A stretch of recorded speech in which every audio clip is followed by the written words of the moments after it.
ರಾಷ್ಟ್ರಪತಿಗಳ ಭಾಷಣದ ಮೇಲಿನ ಚರ್ಚೆಯಲ್ಲಿ ರಾಹುಲ್ ಗಾಂಧಿ ಸೇರಿದಂತೆ ವಿರೋಧ ಪಕ್ಷದ ನಾಯಕರಿಗೆ ಮಾತನಾಡಲು ಅವಕಾಶ ನೀಡಿಲ್ಲ ಎಂಬ ಆರೋಪದ ಹಿನ್ನೆಲೆಯಲ್ಲಿ ಲೋಕಸಭಾ ಸ್ಪೀಕರ್ ಓಂ ಬಿರ್ಲಾ ವಿರುದ್ಧ ಅವಿಶ್ವಾಸ ನಿರ್ಣಯ ತರಲು ವಿಪಕ್ಷಗಳು ತೀರ್ಮಾನಿಸಿವೆ.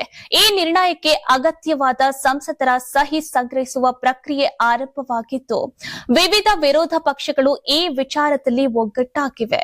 ಲೋಕಸಭಾ ಸ್ಪೀಕರ್ ಓಂ ಬಿರ್ಲಾ ಅವರ ವಿರುದ್ಧ ಅವಿಶ್ವಾಸ ನಿರ್ಣಯ ಮಂಡಿಸಲು ವಿರೋಧ ಪಕ್ಷಗಳು ತೀರ್ಮಾನಿಸಿರುವುದಾಗಿ ಮೂಲಗಳು ತಿಳಿಸಿವೆ. ರಾಷ್ಟ್ರಪತಿಗಳ ಭಾಷಣದ ಮೇಲಿನ ವಂದನಾ ನಿರ್ಣಯದ ಚರ್ಚೆಯಲ್ಲಿ ವಿರೋಧ ಪಕ್ಷದ ನಾಯಕ ರಾಹುಲ್ ಗಾಂಧಿ ಅವರಿಗೆ ಮಾತನಾಡಲು ಅವಕಾಶ ನೀಡಲಿಲ್ಲ ಎಂಬ ಆರೋಪದ ಹಿನ್ನೆಲೆಯಲ್ಲಿ ಈ ಕ್ರಮ ಕೈಗೊಳ್ಳಲು ನಿರ್ಧರಿಸಲಾಗಿದೆ ಎಂದು ಹೇಳಲಾಗಿದೆ. ಸಂವಿಧಾನದ ವಿಧಿ 94(ಸಿ) ಅಡಿಯಲ್ಲಿ ಸ್ಪೀಕರ್ ಅವರನ್ನು ಸ್ಥಾನದಿಂದ ವಜಾಗೊಳಿಸುವ ಉದ್ದೇಶದೊಂದಿಗೆ ಈ ನಿರ್ಣಯವನ್ನು ತರಲು ಸಿದ್ಧತೆ ನಡೆಯುತ್ತಿದೆ ಎಂದು ಮೂಲಗಳು ತಿಳಿಸಿವೆ.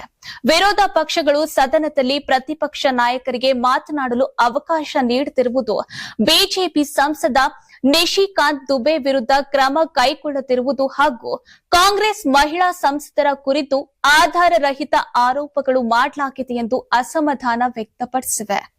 ಈ ನಿರ್ಣಯವನ್ನು ಲೋಕಸಭೆಯಲ್ಲಿ ಮಂಡಿಸಲು ಕನಿಷ್ಠ 100 ಸಂಸದರ ಸಹಿ ಅಗತ್ಯವಿದ್ದು, ವಿವಿಧ ವಿರೋಧ ಪಕ್ಷಗಳ ಸದಸ್ಯರಿಂದ ಸಹಿಗಳನ್ನು ಸಂಗ್ರಹಿಸುವ ಪ್ರಕ್ರಿಯೆ ಪ್ರಾರಂಭವಾಗಿದೆ ಎಂದು ತಿಳಿದುಬಂದಿದೆ. ಇಂದು ಬೆಳಗ್ಗೆ ಕಾಂಗ್ರೆಸ್ ಅಧ್ಯಕ್ಷ ಮಲ್ಲಿಕಾರ್ಜುನ್ ಖರ್ಗೆ ಅವರ ನೇತೃತ್ವದಲ್ಲಿ ನಡೆದ ವಿರೋಧ ಪಕ್ಷಗಳ ಸಭೆಯಲ್ಲಿ ಈ ವಿಷಯದ ಕುರಿತು ಚರ್ಚೆ ನಡೆದಿದ್ದು, ನಿರ್ಣಯ ಮಂಡಿಸುವ ಬಗ್ಗೆ ಒಮ್ಮತ ಮೂಡಿದೆ ಎನ್ನಲಾಗಿದೆ. ಈ ಸಭೆಯಲ್ಲಿ ಟಿಎಂಸಿ, ಡಿಎಂಕೆ, ಸಮಾಜವಾದಿ ಪಕ್ಷ, ಆರ್ಜೆಡಿ, ಶಿವಸೇನಾ, ಎನ್ಸಿಪಿ ಸೇರಿದಂತೆ ಹಲವು ಪಕ್ಷಗಳ ಪ್ರತಿನಿಧಿಗಳು ಭಾಗವಹಿಸಿದ್ರು.